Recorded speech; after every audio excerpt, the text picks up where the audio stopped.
When people think of America's Everglades, images of endless wetlands and alligators come to mind. But the Everglades has a hidden secret. It can fight climate change. We traveled to South Florida to talk to Dr. Steve Davis from the Everglades Foundation to find out how this one-of-a-kind landscape is critical for the future of Florida.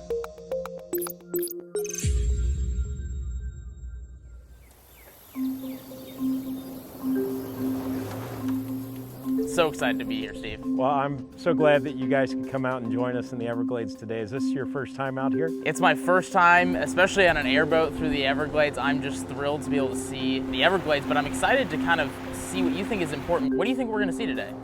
Well, it's a really subtle ecosystem. We're going to see the different habitats, the importance of water in creating these habitats over time, and certainly the climate change implications of what we're seeing and how Everglades restoration helps to benefit that. Well, my generation cares a lot about climate change, and I think seeing how climate change has impacted this area, as well as how maybe even this area can help fight climate change, is going to be pretty exciting, so I'm excited to get going. It's really all about the water. All right, let's get on. All right. We're in Water Conservation Area 3A here. If you add up all the water conservation areas, you're talking about 800, 900,000 acres. Everglades National Park, close to 1.5 million acres. Big Cypress National Preserve, just to the west of us, another 740,000 acres. So this is all connected wetland. And it's about half of what was here originally, but you're still talking about close to 3 million acres of Everglades that remains. There's a blanket of organic peat underneath us right here. And that blanket lays on top of the limestone bedrock. In some areas it's several feet thick, in other areas it's a few inches. And when you drain the wetlands, that organic stuff is then vulnerable to oxidation, breakdown, just like your compost pile.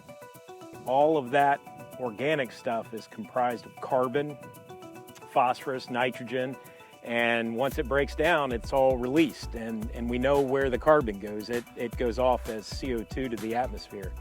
So keeping these areas wet, it protects the carbon that's locked in these soils. The Everglades was historically connected to Lake Okeechobee to the north. That would provide a sustained flow of water throughout the year. Because of that disconnection that took place, upwards of 100 years ago, this area of the Everglades now dries down.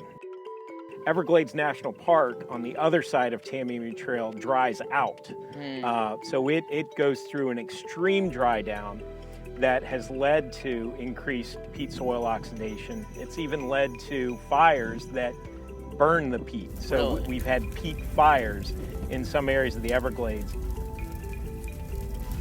What else could be done to improve the carbon sequestration efforts here? We have a plan. It's the Comprehensive Everglades Restoration Plan. We've got the projects authorized that will help protect the carbon sequestration capacity of this ecosystem.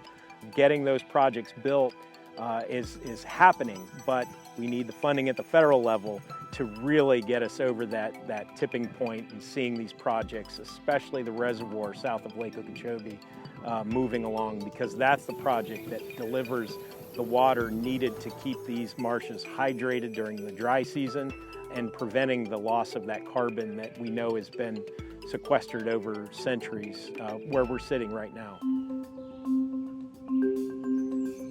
When you're talking about restoring the Everglades, if we can get the water right, we anticipate that within a few years, we'll see a substantial improvement in the health of the environment, the habitat conditions, and then we know that when the water's right, within a year, we can see record wading bird nesting, and that's how quickly these biological systems can respond to that.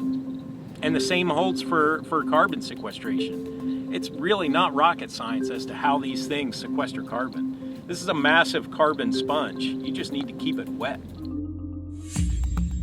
The 21st century is going to be a test on whether or not our country and this state will stand up and solve environmental challenges. If you're wondering how you can be a part of the process, start here. Start at the Everglades and protect the Everglades for future generations to come. See you next time.